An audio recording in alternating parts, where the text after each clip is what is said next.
5 defensive backs they brought in the 3 cycles that I think he's better than. And it was an ex-player. They couldn't remember which one it was that keyed them, the person that I talked to. But that's what it was, is someone down there that knew the kid or the high school coach or something, tipped the tape off and sent it to him. So that's kind of the backstory. But, yeah, I thought he was a good gamble late. I think they were really judicious, to use a big word since I'm on the big show tonight, on who they were going to offer as a defensive back. They really, like, Justin, you watched it, they didn't really offer anybody from August on. And, like, we were talking privately. We knew that Dalen Austin and a couple other guys probably weren't happening, but they were still really careful with who they were going to offer. So that tells you that they feel like they might have found the diamond in the rough with him. Now it's Darius. We also have Chance Rucker in the mix here, Eddie Pleasant, and then Sean Brown. That rounds out the secondary here. Amongst those guys, who do you think has the quickest impact for Michigan State? And I know it's asking a lot for, a day one starter, but even as early as the sophomore year or even, later on that year, is there anyone that the staff is feeling really good about for instant impact guy? I think Chance Rucker for me. He played great football down there in Denton, Texas. I have to go back to December. That's where he's from. So, I mean, he's played top competition down there, great quarterback, so he actually gets challenged. And I think physically he came in ready to make an impact. I think he's already got to be close to 200 pounds looking at the video of him. He's a thickly built kid already. So I think if I had to guess, he would be the most likely. And I agree with Corey there because probably agrees too. yeah, I've been big on Chance Rucker for a few months now. I think the variety of factors that are key when it comes to the question of who can contribute early, it's what competition did they play in high school, it's did they early enroll or not, and how much do they like contact, especially at defensive back. Because there's a lot of guys that they might be fluid in coverage, but they're not used to kind of getting their head in there and making those tackles. And it takes a while for those guys to get adjusted. Just like on the offensive side of tight end, it's like, is it a guy that loves blocking even if he can catch? So kind of on the flip side there, it's do these corners like to hit? And Chance is of that mold. He loves physical content. He played at a high level, and he is coming in early and rolling. So he checks the 3 boxes that I kind of look at beyond skill set. Gotcha. And I agree with Corey in that regard. Kind of like Chuck Brantley then. Like, no wonder that kid played early, Just he kind of likes contact. Yeah, just a little bit. Just a little bit. I like that, though. Yeah. Nice. A couple more pounds than Chuck, though. Yeah. Maybe a few. Got a couple more pounds on him. Maybe a few. Yeah. But that's what I think, too. Like, if you look at this whole class, the defensive back class, I think all 4 of them could project to cornerback or safety, which kind of says they're really finding those complete defensive backs that you can move all over. You get them on campus, do safety's a spot, corner's a spot, but all of them have long arms and good frames. I think most of them carry quite a bit of weight. Philip Davis, he looks a little skinnier, but he's I think 185 pounds, but he's just so much arms that he still looks like he could pack on some good weight. But yeah, I think all 4 of those guys you could picture them at corner or safety, honestly. Gotcha. Yeah, and I think with guys like that, you have to also look at the opportunity that they have in terms of the depth chart that's at Michigan State right now. In some position groups, it's probably not easy to start, such as kind of the interior of the defensive line is pretty loaded. Linebacker for the immediate future is kind of loaded, but at cornerback, really, it's a lot of young guys are probably towards the top of that depth chart. And here's an opportunity for these 4 guys to jump into the mix. I know there's some guys we like that are at Michigan State right now, the Caleb Coleys of the world, and some of the guys that have played in the past as well. But these guys have opportunities playing in that DB room to play early for sure. No doubt. Now, do we flip the page and talk about the bad news? Yeah, the not so fun news. Corey, the other name in the mix. Why did MSU not land Chimdi Ono? It's your fault, Corey. Yeah, explain yourself. Explain yourself. What can you tell us about, I guess, the factors that were at play in his recruitment and maybe what he liked about Penn State? Yeah, that's the one that I didn't necessarily like, being the one that broke where he was going to the board, but I did that on Shaw Lane. What was it, 2 nights ago? Yep. So I had to do that, which that's part of the deal. You win some of the recruitments, you lose them. But we had always reported that distance was always going to be a major factor in that recruitment. His mom really wanted him close, and ultimately Michigan State made a run at it. They made him think about it, but ultimately just staying closer to home was the big draw for the family, which, some guys are just like that. You look at Stanton Ramel and Keyshawn Blackstock. Michigan State beat Penn State for both of those guys, and they're from Alabama and Georgia, so distance clearly wasn't a factor for them, but with Ono it was, and that's what it kind of came down to. Plus, I think he had a couple friends that were in the Penn State class that he had built the relationship with, so I think those were the two main factors, was just staying closer to home and having a couple friends. Right, and even though Penn State didn't offer that much before Michigan State, they've been talking to him for a lot longer, and they have the advantage of being right next to where he's from, so it only made sense. It's only natural that Penn State got a little leg up there in terms of the relationship they build up front, and I know Coach Cap and the staff, they did a great job on the official visit making up that gap, but at the end of the day, I guess that was the first school that he kind of built that relationship with, and that's where he went, so can't win them all, but they did win quite a few of them when it comes to the O-line battles. I think 3-4 stars. And Matt, I think you had a stat that had something to... It's a fun one. Yeah. Can you tell us the stat of if Michigan State would have landed Chimdy, the kind of company they would have been in? Yeah, well, right now, I mean, they're in great standing per the 24/7 Sports Composite. Michigan State has, all three of their offensive linemen are rated in the top 500 players. There's only 13 programs that have three offensive linemen all rated in the top 500. But if they got Chimdy, well, then they would have been one of four programs to have at least four offensive linemen in the top 500. Wow. Tyne, Ohio State, and then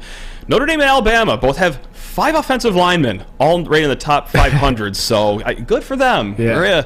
But so that is quite impressive, and it adds context into how challenging of a task that this was going to be 100%. For Michigan State, because at one point or another, like, Michigan State fans probably, I know now they've gotten used to kind of recruiting at this level, but if you could have just said there's 2 of those guys, 3 of those guys like they have, but even being this close to landing a 4th and becoming one of 4 programs in that company, it was a lofty task, but I think everyone will take being one of 13 programs to have 3 of them. Not bad, and the second best position group being the defensive line. I mean, I love how the way this class was crafted, right? In the trenches, and then the trenches, and then some more trenches, and here's a 4-star quarterback, a 4-star linebacker. Let's go back to the trenches. Like, I just love the way that this class was built. Corey, I know we talked in December about just kind of what you think about the class as a whole, and people should go back and listen to that episode, but I guess now that everything is done, we see how many spots they took up, we see all the guys that they landed. What are some things that stand out to you about the class as a whole? Definitely, like you guys mentioned, and I mentioned back in December, the trenches. That's where you win. And you look at the size of the guys that they brought in. Like, all of these guys, I think Cole Dellinger is, 6'3", 6'4", 300 pounds, and he's projecting to center at Michigan State. I mean, that was a Jim Ballman left tackle back not too long ago, 6'4", 300 pounds. So, I mean, they've got bigger there. The defensive line, you got Bai Job, who's somewhere around 50 once everything came out in the composite rankings. Andrew DePave out of Iowa, another early enrollee. All the defensive linemen are on campus. That's another key. But I think he was a guy that he was selected to make the All-American Bowl game, but he had to decline because he was coming off of that shoulder injury. And he wanted to rehab and be ready for Michigan State so he can be ready for fall camp. But I think had he went to that camp and had to practice all week and people saw him, I think he would have been like a high riser. I think he's got everything you want at a defensive end, the bend, just the way he can contort his upper body and his lower body to just create angles that make it hard for offensive linemen to get hands on you. So I think he's I think he's 119, 120, somewhere range in there, but I think he's better than that, and he's the type of guy that succeeds at the next level.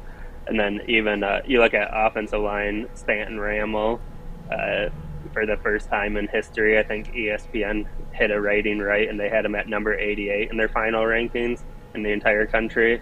6'7", 310. He can play left tackle where he's more natural, but he showed at the All-American game, the Under Armour game, that he can play right tackle, which everybody thinks, oh yeah, if you can play left tackle, you can play right, but it's basically a mirror. You're doing everything opposite of what you're training in your head. So for him to play left tackle his whole life, go there for a week playing against some of the best high schoolers, and be a standout offensive lineman at right tackle there, just shows his versatility and just his grasp for the position.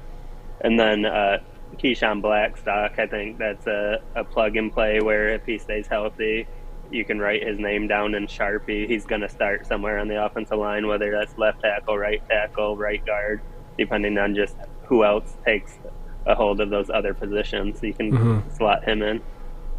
And sorry. Yeah, like you said. Yeah, go ahead. No. You're on a roll right now. I'm not. Sorry. I got a little too excited about the next question. My bad. Going.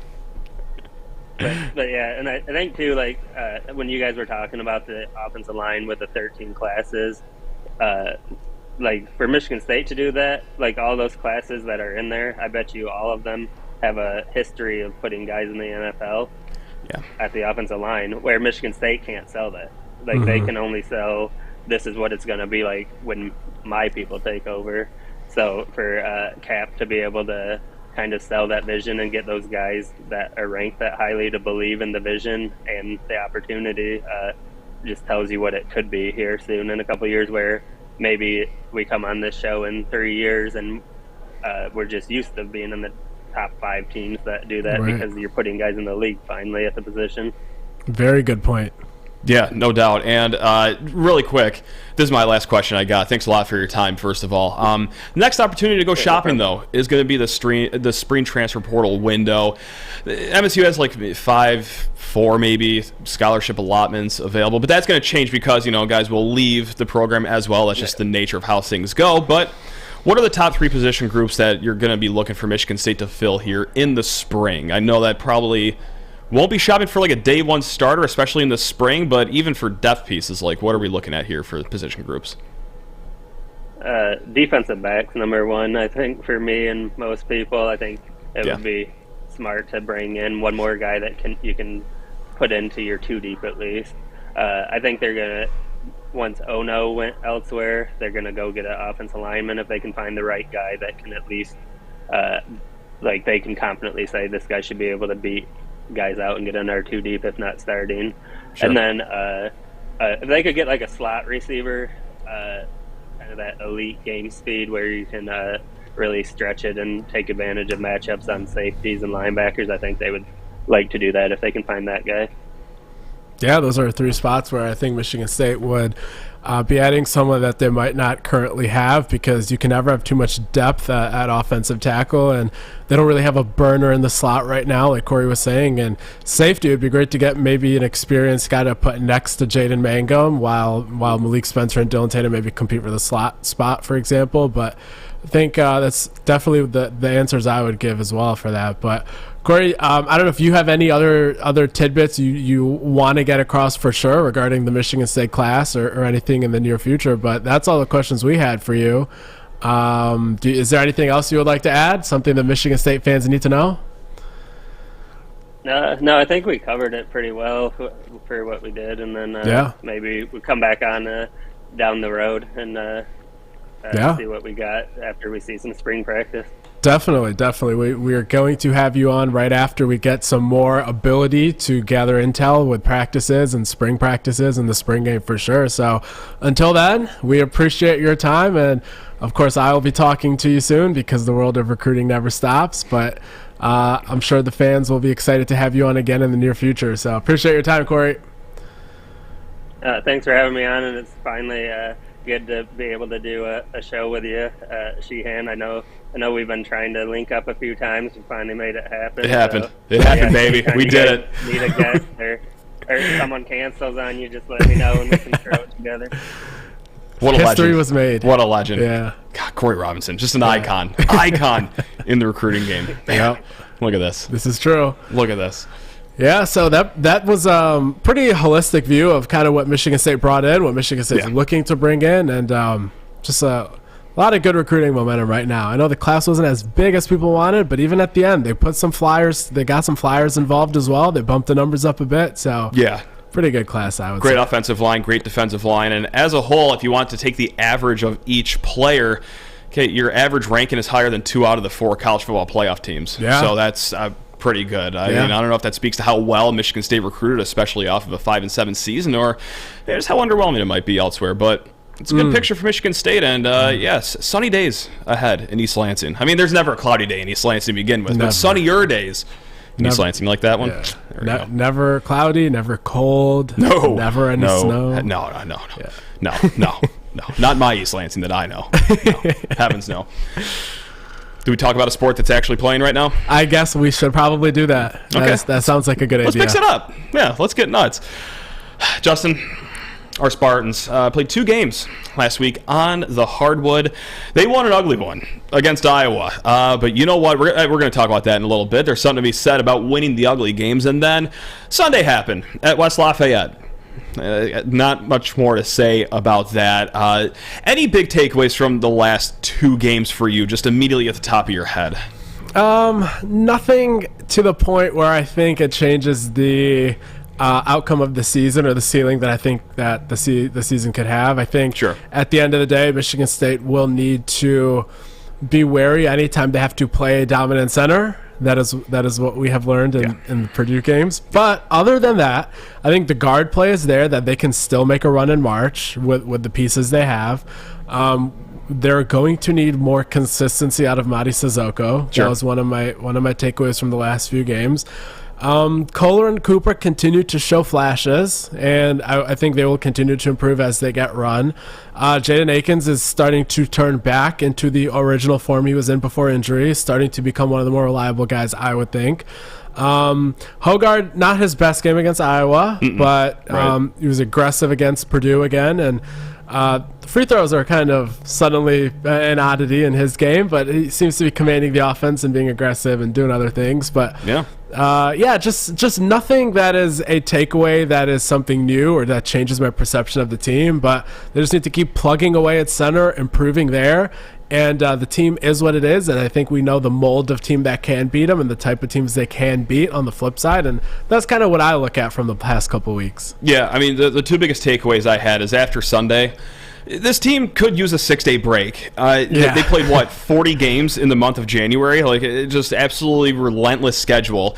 And, by the way, that was the 2nd road Big Ten game in a row on a weekend.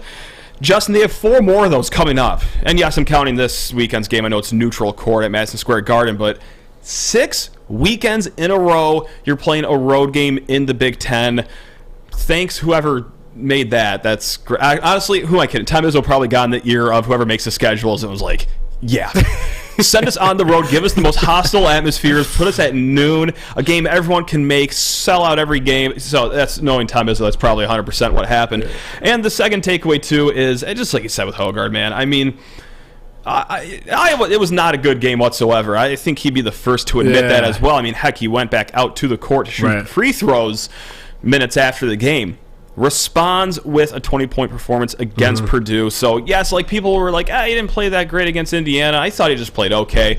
Iowa was kind of, but he didn't make it a trend. He snapped right out of it. He had a big performance at Purdue. And I know that it was a 16-point loss. Like, I'm not trying to do moral victory theater, but allow me to just do moral victory theater right now and at least take one bright spot in what happened on Sunday. And that's, okay, A.J. Hogard, kids are probably going to be fine. The kids are probably going to be fine. But God, just needed the 6-day break. Same here, just us fans too. Let's talk about, us for a little bit, all the fans at home. This is nice. I've gone a few days at a time without tightness in my chest. So but I mean, it's been nice. At the same time, it's so new that you almost feel like you don't know the schedule. Like I need it. There must be a game. There must be a game today. Like I just must be unaware. Hives. Start getting sweats, the shakes. That's a good point too. I think in terms of that, the moral victory angle you're talking about there, I think there is a little more to it than that, because if it was last year's Michigan State team or the team before, and they're down 16 with 15 minutes left in the game, you can easily see that being a 28-point loss in those kind of identity of a team. But this time around, they closed it back down to 8 or maybe even 6, I believe. No, I think it was about 8, maybe 10 or 8. And, I guess it did get widened out again at that point. But that is a very different sort of an identity than what we've seen here the last 2 years, in my opinion. Yeah, and also, too, like, I think Sunday, and I hate to admit this, and I hate to go full, Boilermaker dogs for life right now, but, like, maybe it's just Purdue's good.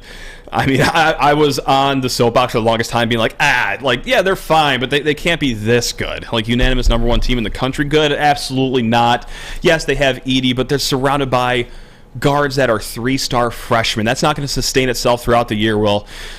Justin, we're in February now, and I can't keep saying, this is going to end eventually. Eventually, you just realize that, they are that good, and, well, Mackey Arena is kind of a house of horrors for Michigan State, and that was just, for me, it was not as much, oh, God, this MSU team's in trouble. It's just Purdue.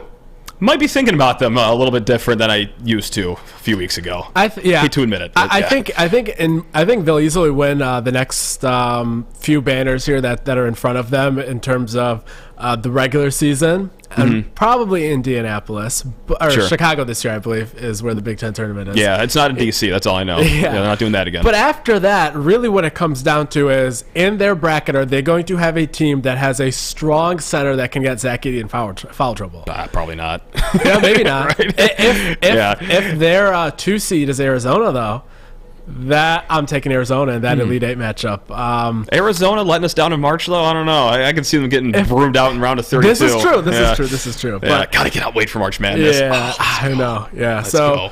It's college basketball has a lot of parity this year. I'll be interested to see how it goes. It's nuts. Yeah, but that's one of the reasons why. It sucks Sunday, and you never want to see a loss, of course, by 16 points. But in the grand scheme of things, like that's one of the reasons why I think that Michigan State. I'm not saying is going to have a big run, but could very well have a big run just because it is just carnage everywhere around the country. I mean, it's outside of the top 5 teams. Who do you feel great about? I think this is one of the years you simply get in the tournament and you have as good a shot as anyone to make a Final Four run. Yeah, just mix it up. And, sometimes it could be the team with good wing play, good guard play, good shooting, Justin, good veteran leadership. And, how about a head coach?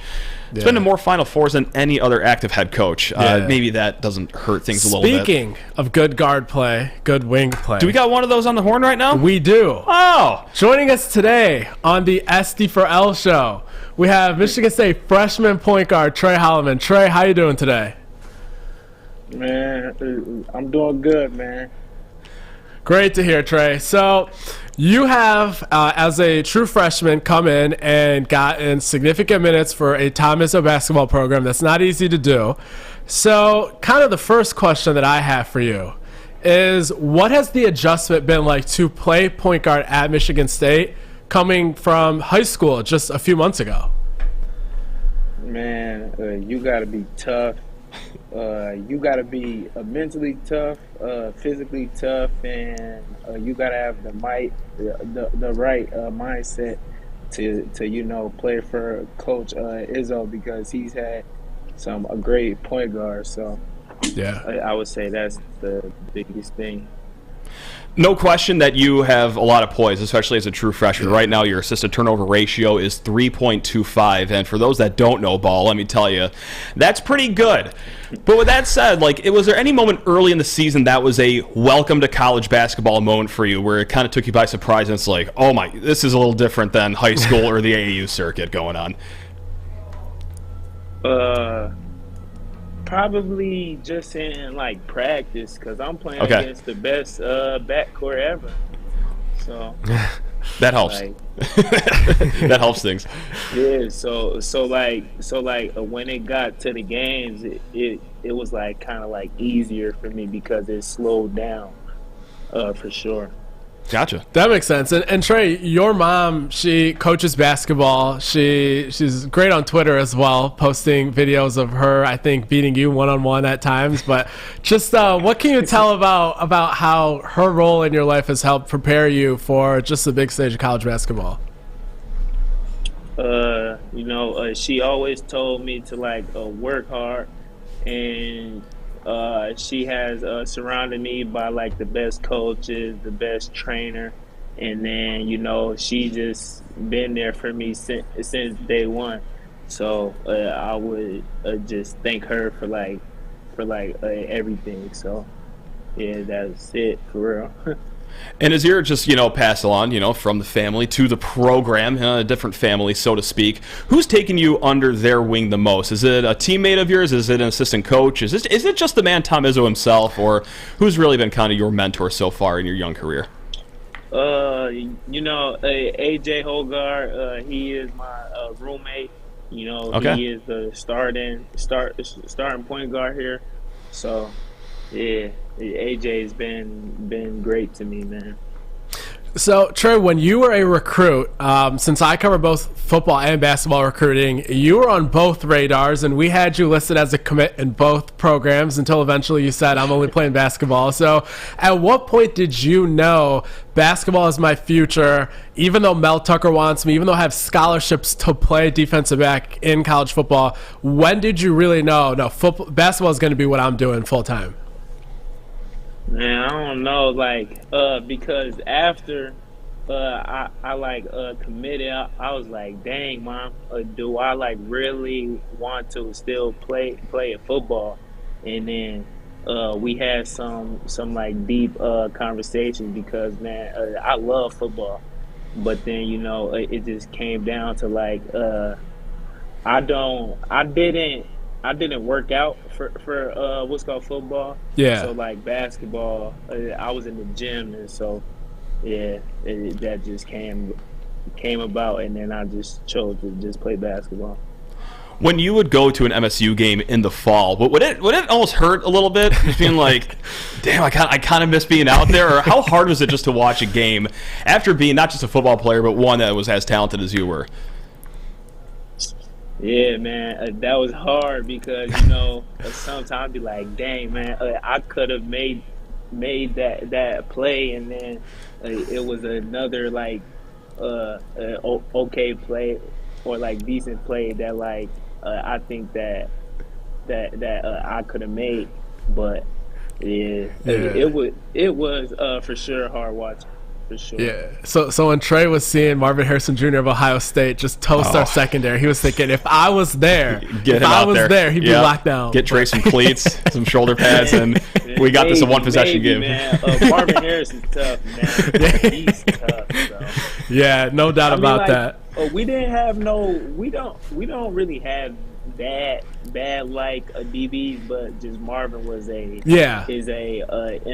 NFL prospect. So. Yeah, that's a Sunday player. There are people in the NFL that won't be able to cover him for sure. So, Trey, when you got to Michigan State, what is something about Tom Izzo, or I guess maybe even during the recruiting process as you got to know him, what's something about Tom Izzo that surprised you that maybe you didn't know when you just saw him on TV or things of that nature? What's something that you got to know Tom Izzo to kind of really actually learn about him?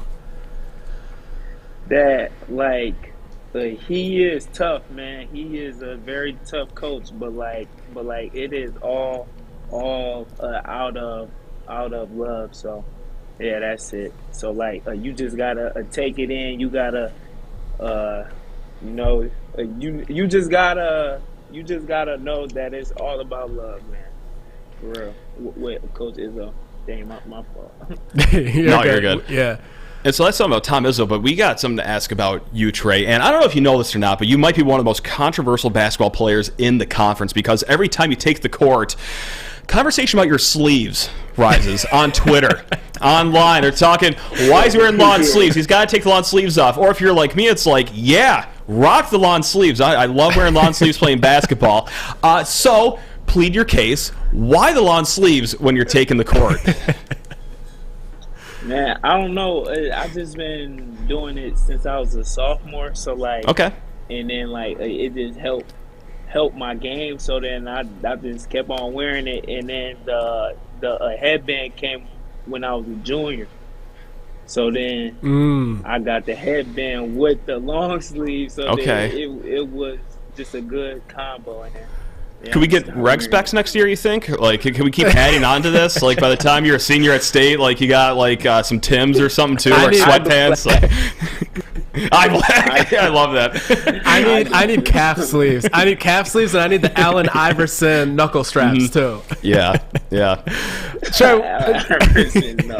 Sure. When you're getting ready for a game, or I guess even not even just pregame music, just in general, when you're listening to music, what's your top 5? What are you listening to? Shit, I'm just listening to like slow jams sometimes, and then slow jams, and then when I want to, I listen to Herbo. I listen to Future, Drake, anybody for real. It depends on my mood for real.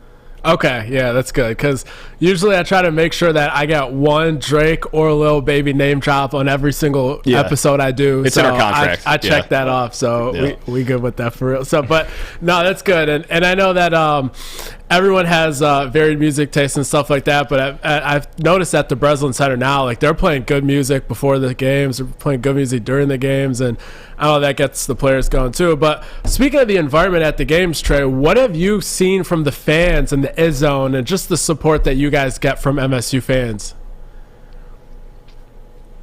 Oh man, the fans is great. Got that there, so like when I see mine, like, bro, I'm really in college, like, I really got like band things, so it's just like great to see, and like the zone is great, so yeah, that just hypes us up even and more. So then, yeah, I love it, bro. Yeah. And on the flip side, so far, what's been the hardest place to play at? And has a fan said anything, not just like mean, but like anything just like what? Like just weird or anything like that? Have you been exposed to that yet? I didn't really like. I don't hear the fans for real, but then someone be like you suck. You're a baby. That's it for real. Like I don't even like listen to them for real.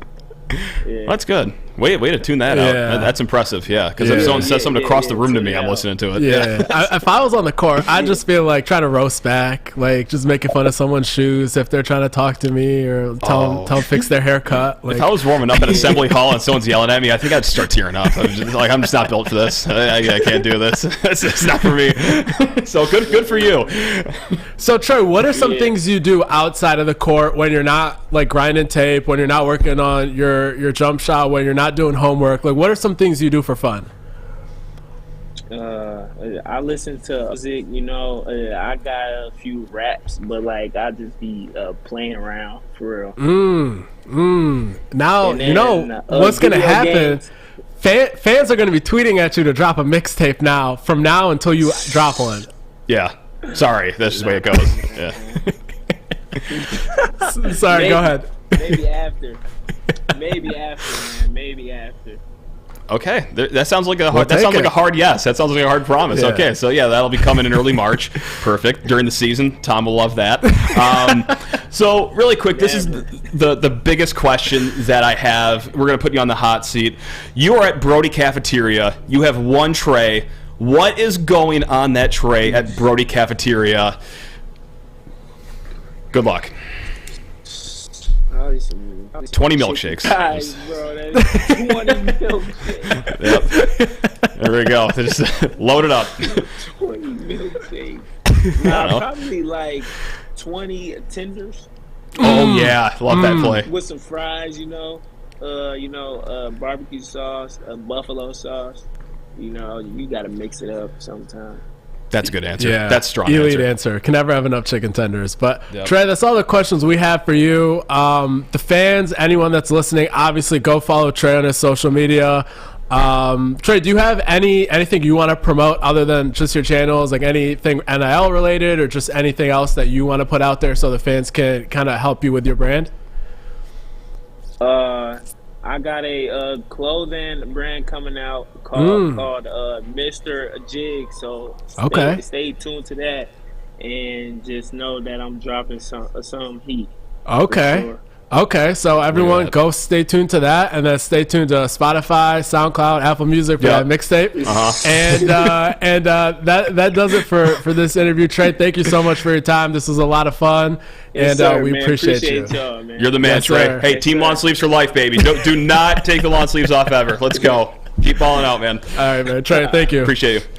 Great kid. That was fun for sure. That was a good half. As funny as watching play, even more fun to talk to. Yeah. And that says a lot because I do love watching play. He puts the clamps on people, and that's only going to get better throughout his career. I think some of these guys that Izzo's been getting recently, and like Jaden Akins and Trey Holloman, like some of these guys where they might be coming in with a certain backdrop to their high school careers where they were the ball dominant point guard. They were this guy the offense ran through, but they just quickly come in and they're like, we're just going to be defensive stoppers until it's our time to be high usage guys. Like it comes down to the character they obviously have in terms of being selfless and also just the defensive prowess they have. So a lot of great excitement from Trey so far on the court this year, and can't wait to see what he can do in the coming years too as his role increases. No question.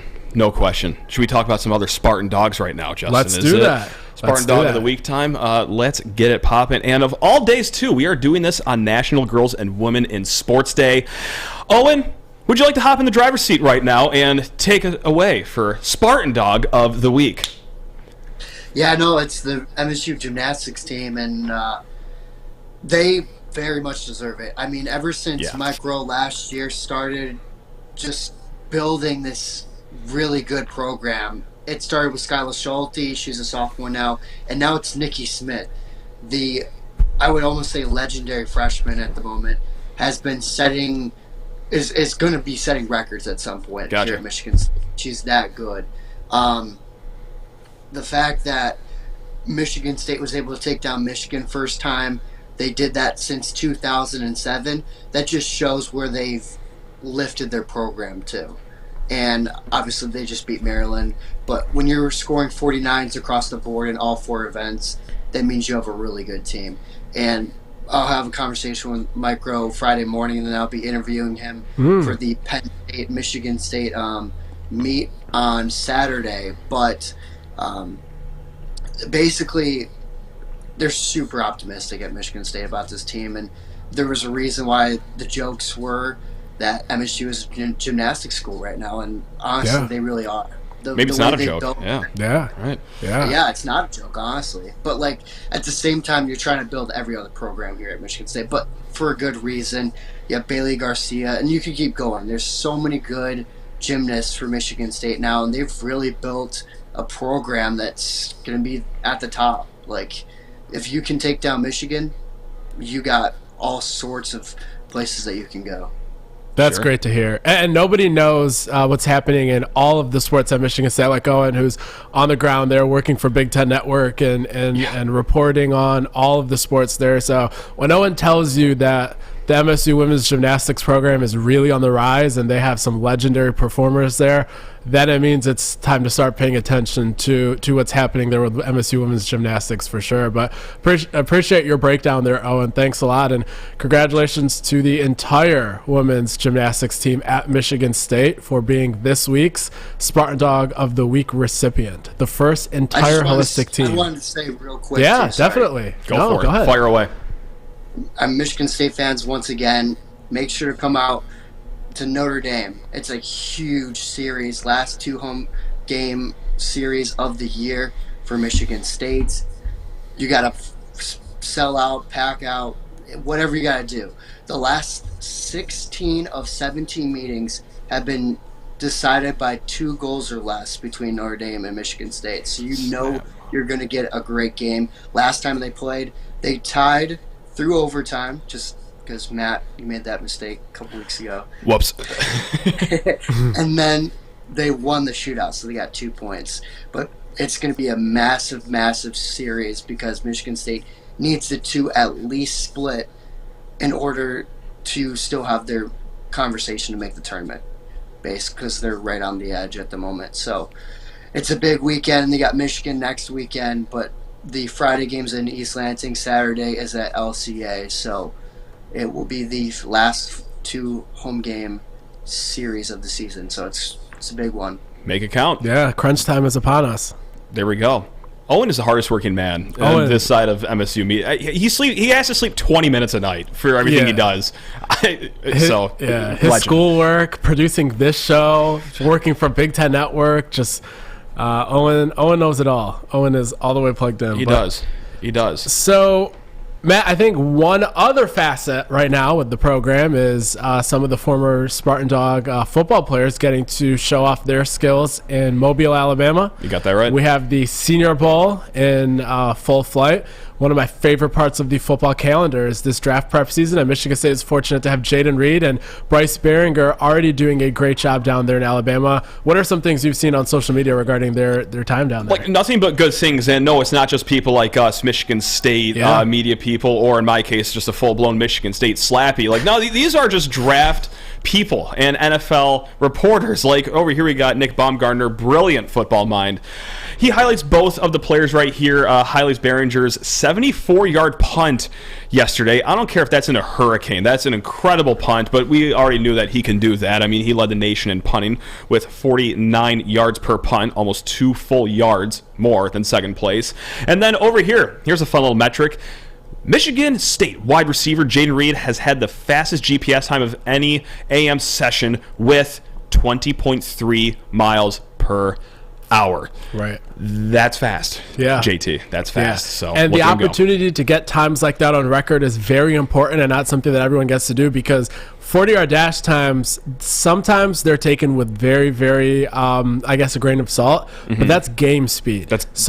For Reed to have those headlines out right now is very good. I've heard Dane Brugler from The Athletic say that he's hearing top 120 is the range scouts are saying for Jaden Reed. So he's kind of locked into that 4th round or better spot with an opportunity to continue rising. And we know Bryce Behringer is as good as they come at punting. So of course. And it's like any clip you see of Reed from the Senior Bowl practices, just turning them into the chicken tenders that Trey is housing at Brody Cafeteria. Yeah, it's unbelievable. It looks like Matt Sheehan's guarding some of those guys out there in Mobile.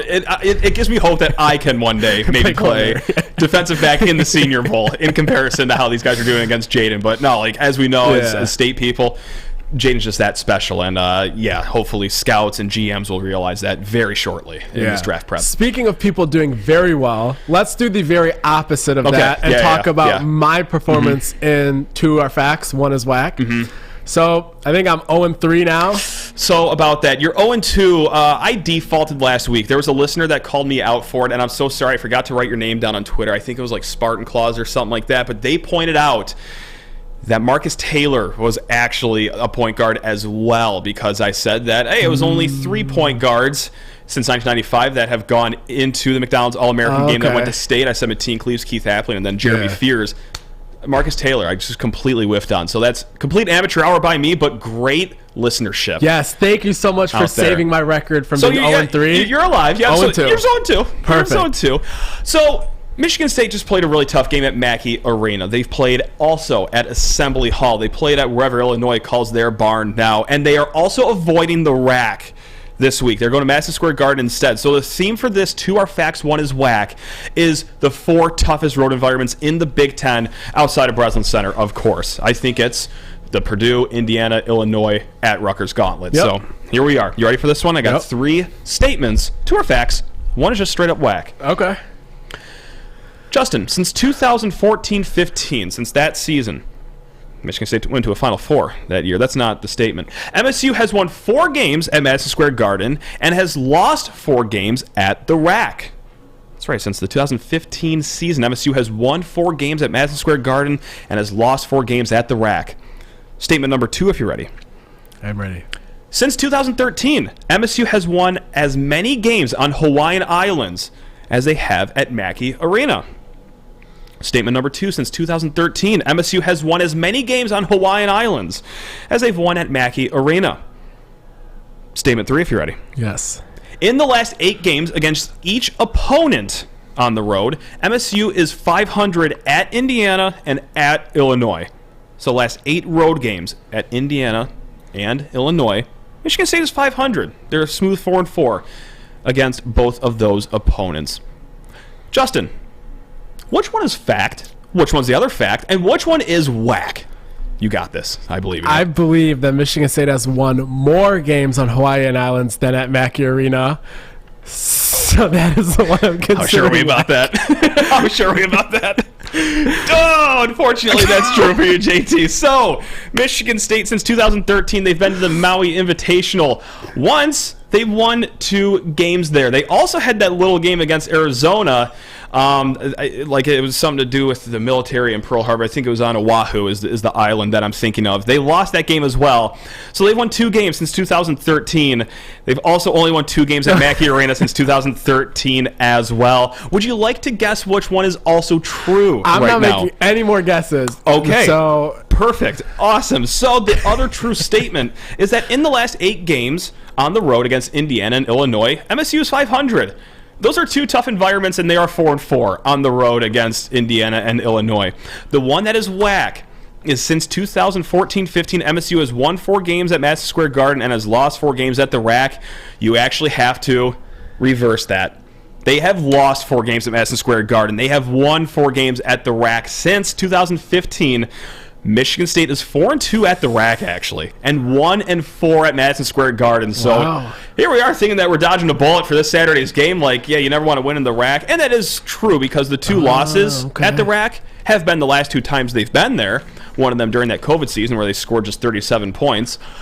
Jesus. But, yeah, maybe we're not catching a break. I don't know. Hopefully we can get the voodoo magic out of Madison Square Garden. That's a very interesting stat. That it's harder to win at Madison Square Garden. You're making a lot of insight and information as part of the segment, not just embarrassing me. That's no. It's embarrassing how long I took to come up with that too. I think I spent a good hour and a half at home coming up with that fact there. So anyone that stuck around for listening to that, thank you. There was some blood, sweat, and tears put into that one. And Sparty Claus, if that was your name, if you're still out there, God. Please don't tell me I'm wrong again. Because I triple check this one. Triple. So I think it's flower time. I think it is time for you to give out flowers, Matt. And this is the segment that we're doing every week. That's right. We're giving flowers to former players or coaches. Hey, that time might come as well. But we are just giving love to the players so they can appreciate it, what they've done for Michigan State. And I swear to you, this is just pure irony. This is coincidence. I did not know this until right before we started recording, that the man getting his flowers today, Brandon Dawson, one of my all-time favorite players, is celebrating his birthday today. His birthday is February 1st. So, yeah, how about that for a birthday gift? I personally can't think of a better birthday gift than getting your flowers on the Spartan Dogs for Life show. But Brandon Dawson, iconic, one of 3 players with 1,000 points and 100 blocks in his career. Adrian Payne and Draymond Green being the other 2 players. Graduated as the blocks leader with 142 blocks, has since been passed, but at the time he stood on top of that mountain. Graduated number 6 in steals, graduated number 7 in rebounds. 2014 most outstanding player in the 2014 Big Ten tournament. Who can forget his windmill dunk against Michigan in the title game? And he wasn't done there yet in his career. He lit it up in the 2015 run to the Final Four. Had a great game against Louisville. That little putback in overtime, but God, just even off the stats and off the box score, loved watching Brandon Dawson play. You talk about high motor. I mean, no, did he have a jump shot? Like, it wasn't the prettiest thing, but he made up for it in every single other place that he had. He was a slasher. He was an amazing dunker. And for a guy that was only 6'6", it's just a block machine, rebound machine, stealing machine. I mean, geez, just the epitome of a Spartan dog. Just a nasty, nasty guy in defense. Oh, God, I just love watching Brandon Dawson play. Happy birthday, Brandon, if you're watching this. So, yeah. Exquisite timing on your part with how about being Brandon Dawson's birthday. So, how about that? Good job by you, and shout out to Dawson for this week. Brandon Dawson, one of my all-time favorite players. Yeah. I'll say it again. All-time favorites. Electrifying. God. Electrifying. I know. He was.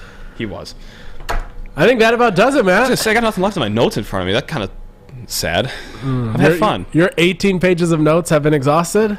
Yeah. Just one page today? It was just one today. I went soft today. I'm sure that still took you 4 hours of prepreparation at least. And none of this handwriting is even legible on this piece of paper, so I'm just... Is that Mandarin? It actually, yeah, I couldn't think of the other dialect, so, yeah. Or are you writing with your left hand? I probably should give that a try, or maybe even a foot. Like how Ben Simmons, he just starts shooting with the other hand? Yeah, that's not a bad idea, actually. We'll try that for next week. I'll give that a spin. Yeah, okay. There we go. We got something. It's not next week, though. I'm ditching next week. Oh, yeah, because you're not a professional. Yeah. that whole thing. It's okay. We will have some exciting content next week's episode. I'll be here. We'll have a special guest. It's gonna be electric. Yeah, it will be electric indeed. Yeah, that's can't miss. It is addition by subtraction that I'm not here next week. It's a steep upgrade going on next Wednesday. I'll miss you though. You're going to be tuning in, and you'll be able to give us feedback and how our notes were not as good as yours, though, and then that'll elevate the show in that regard. So, for those that have listened to this entire episode, we appreciate your time, and we look forward to seeing you here next week. And I'm Justin Thind. That's Matt Sheehan, and we'll see you next time. Love you guys. You guys are the best.